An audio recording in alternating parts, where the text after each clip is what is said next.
Oh, he fumbled. Oh, come on, Bengals! Don't let Dallas win a game. Actually, actually, hanging out down the street. The same old thing we did last week. Not a thing to do but talk to you, the people. We're all right. We're all right. Thank you, PG County. Nah,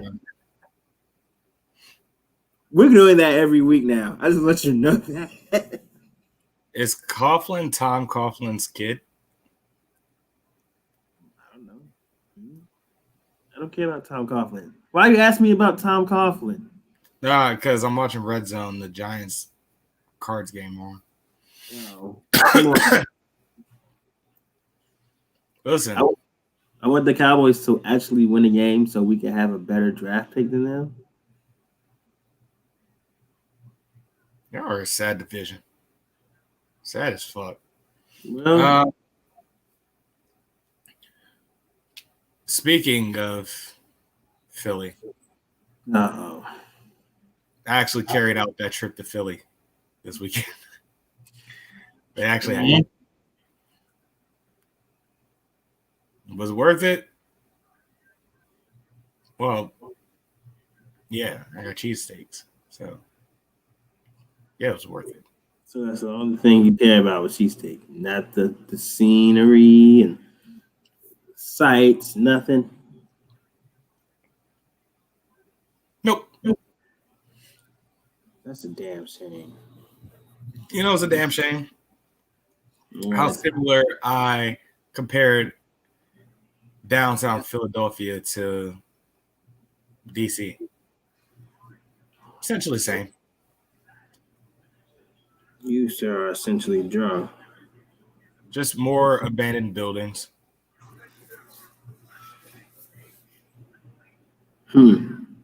Broad Street is southeast. No big difference. Fucking main center is DuPont. Like you laughing? Like I'm literally like traveling around with homegirl and like we're looking around. We're literally comparing everything to DC. Like, yo, this area look like the row houses in Northwest. Like this area looks like I said, Broad Street looks like Southeast. Well, I'm glad you feel that way. So it's like it kind of felt familiar. You know what I'm saying? I guess if that's what you believe, you really. He's like,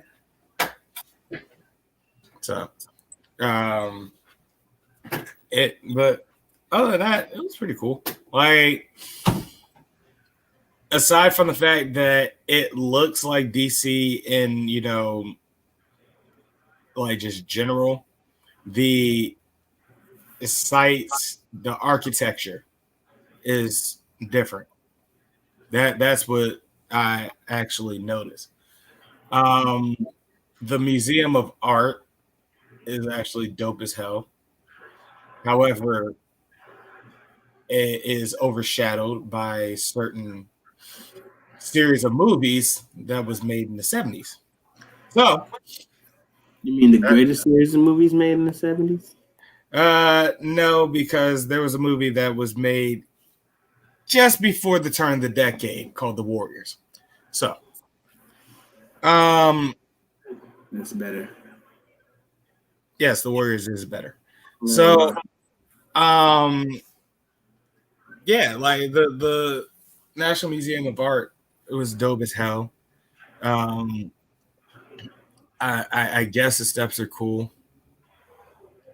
Like my thing is that it's so cliche to go to Philly just for the Rocky Steps. Like I get the allure now that like I walked my ass to the top. No, I did not run. I literally just we literally just eaten a cheesesteak at a park on the waterfront while watching people exercise. There was no way we were running up any stairs. You should have ran up the steps. Or got a hoodie and put it on, then ran up there and went like this. We got it. Please stop it. That's what you're supposed to do. That's what you're supposed to do. Getting strong now. I would like to conform to these bullshit custom y'all came up with over a fucking movie that empowered Italian Americans to think they could fight. So Italian American. No, I will not conform to that. Underdog story of America. It's an underdog tale.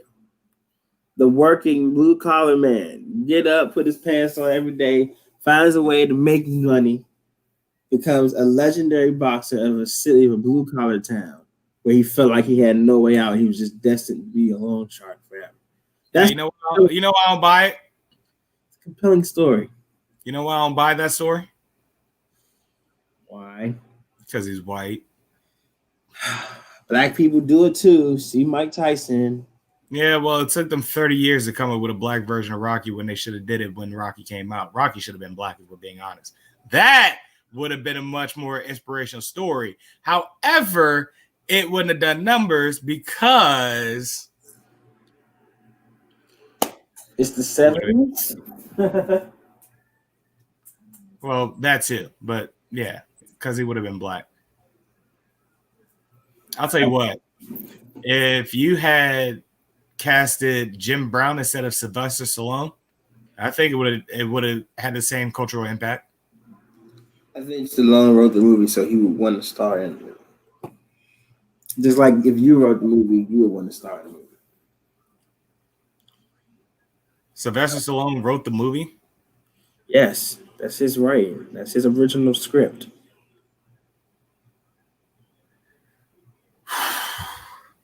Okay.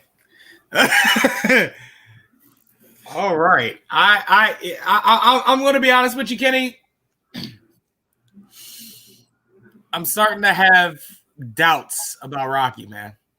I don't want to insult or offend you. I know how much you love Rocky, but listen, the movie is worth cold hard facts of this. Like this movie's looking very funny and light, and yet it's a culturally iconic film. It's a good film. It's a legendary film.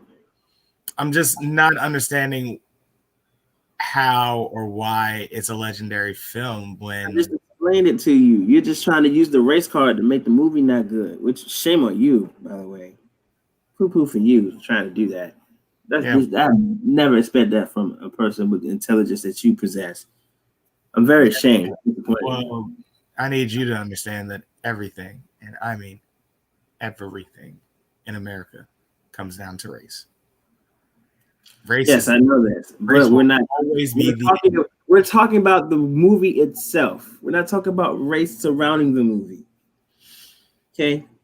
Yeah, the movie itself is a flaw because it's supposed to be a depiction of the hardworking man that has to take whatever he can get and yada yada what have you. I just simply don't buy it. Listen, Italian Americans work hard.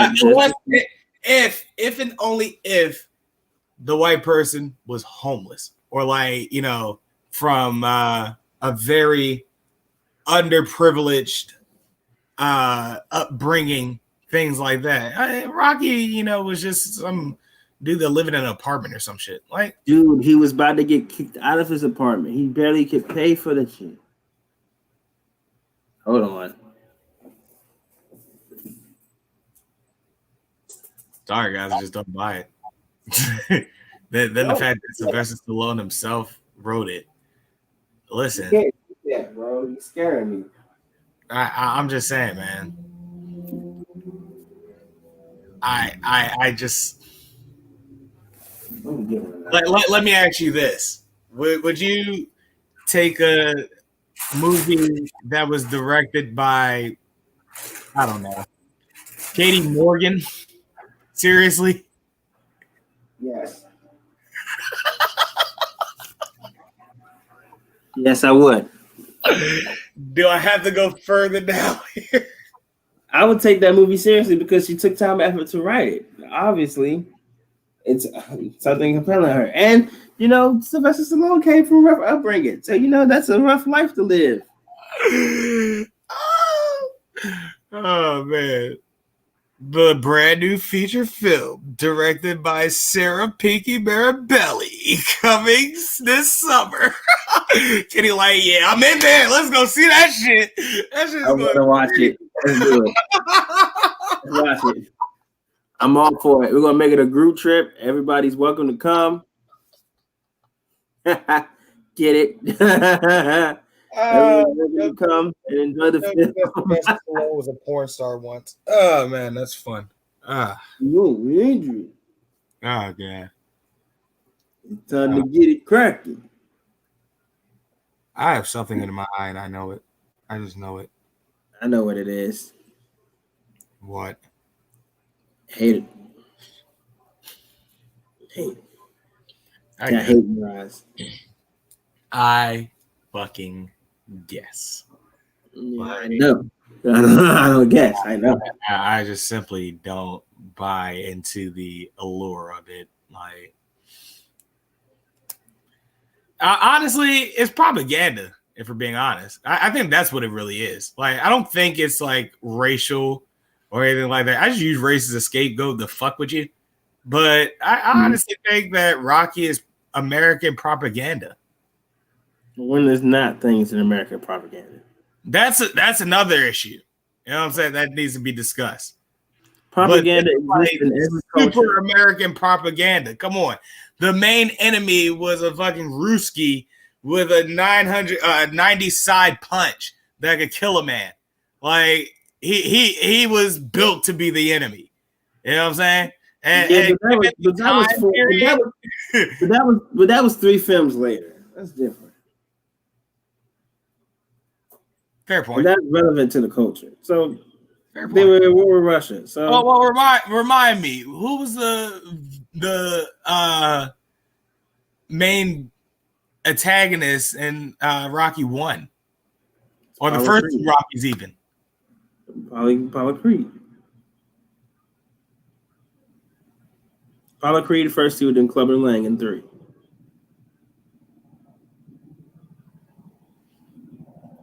The end game is always race.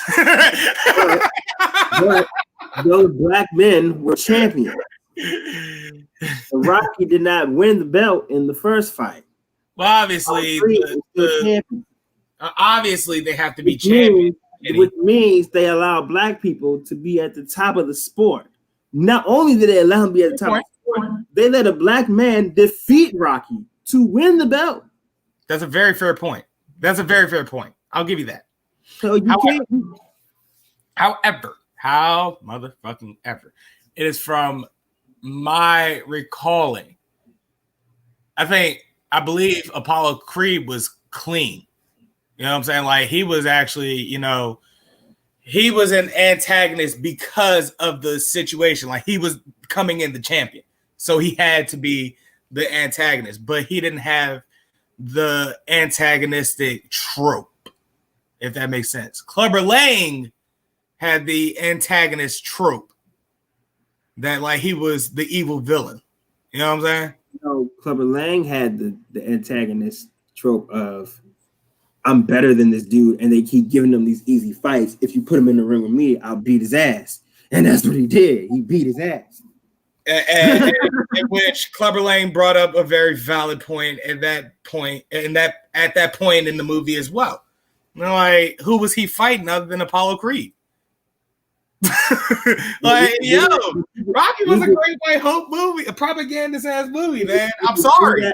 You can do that you can do that in real life boxing. You can say who was Tyson fighting when he was on his run. You can say who Roy Jones was fighting on his Tyson run. was dropping everyone within his path. You can That's say who not the completely different, you but can say who Crystal's brothers were fighting run. You can say who Floyd was fighting during his run. You can say that with anyone. Floyd actually had formidable opponents. That I'll give him. Shane Mosley. Come on, Marcos Maidana.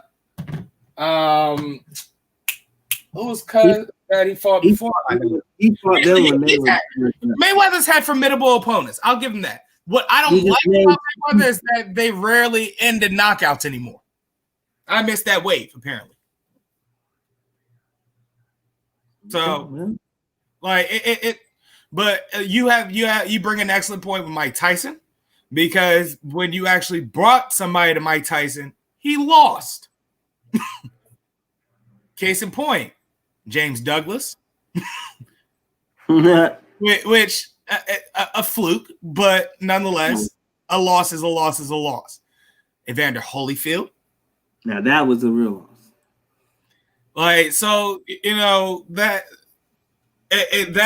a valid point.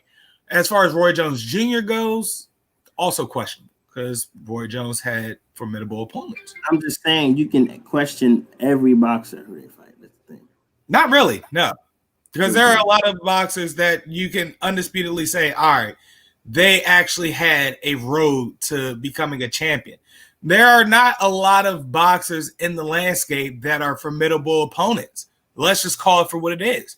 There are a few. There are just select few. So, you ask this question, and it's kind of a stalemate, because you ask this question with Rocky, even in the fictional world. Who was he fighting for real? Like, but how many formidable opponents were in the ladder? Were on Rocky's ladder? So it's like, yeah, I get your point, but Clubber Lang also brings a very valid point. He's not fighting anybody. So if you bring up a point that you're not fighting anybody, and you look back at the records and you realize, I'm really not fighting anybody, then at that point you have a point to prove. But if you can look back at your record and be like, nah, I literally had like a 3 match a trilogy with this guy. I fought this guy and almost lost. Like, he was a champion twice at some point, shit like that. So it all depends. But as far as fiction go, it's Rocky got in the ring with Ivan Drago and cemented his CTE. Fair point. Only got amplified while fighting Machine Gun on the street in front of the bar, which means Rocky was probably half drunk fighting Tommy Gunn and proceeded to knock his ass out. Yeah, rest in peace, Tommy Gunn, by the way. Watching. Yeah. I actually saw his 30 for 30. Your man's was a wild one. Yeah. So, I mean, but your man's had hands. So all that to say, don't you undermine Rocky's legacy. I most certainly will. Yeah, all those points. You just whatever. Yep. Let's just and in turn, in all fairness, I'm also going to undermine Creed's legacy. That's right. He just boxing movies are duds. We need to make our own boxing movie, Kenny. We'll know how to make a goddamn boxing movie. You say so, I guess. Oh, I can't disagree with you on that. With my writing, your casting. we got a screen gem on our hands. Goddamn it! This is a summer blockbuster on our hands. Already got the premise now. You give a look in the world of boxing, and it's just a whole bunch of colorful characters. But we build these characters up to mean something throughout the entire movie. So by the time we get to a point where it's like these boxers are fighting each other, bang, bang. These are formidable opponents. And then we can really settle it out. This is probably going to be like a 3-hour movie like shit. But damn it, it's going to be good because it's going to be a lot of ass. Yep. Not that bullshit choreographed boxing. We want to really let them settle it out. And, whoever wins. Oh, you want to record murder? We'll change the writing. Whoever wins, we put it in the you know what? Exactly. I'm done with you. And change the writing up that way. It feels like that character is immersed in that scene, and it doesn't feel like that scene was written for another character. You know what I mean? Yeah, this is dynamic. That man Michael B. Jordan taking a punch in rehearsal. Dynamic filming. I love it. All right. Oh yeah.